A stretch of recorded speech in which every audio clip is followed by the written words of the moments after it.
Welcome to the Tech Egg. Don't get scrambled. Enjoy the video.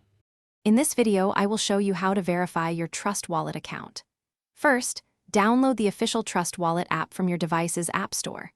Be sure it's the genuine application to avoid scams.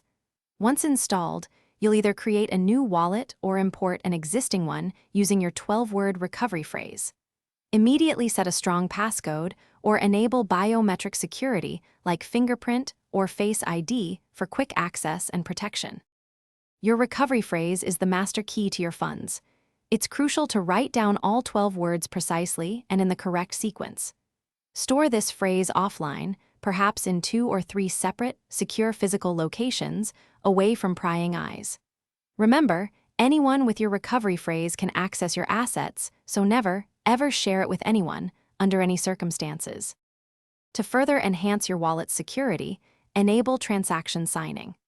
This feature requires you to manually approve every single outgoing transaction, adding an extra layer of protection against unauthorized transfers. Also, consider activating push notifications to receive instant alerts about all your incoming and outgoing transactions. Periodically review and disconnect any decentralized applications you no longer use. Always double-check the recipient address before confirming any transaction. A single wrong character can lead to irreversible loss of funds. Stay vigilant against phishing scams and suspicious links, as these are common tactics used by attackers. Finally, ensure your Trust Wallet application is always updated to the latest version to benefit from the newest security patches and features. Thanks for watching. Consider subscribing if I helped unscramble your problems.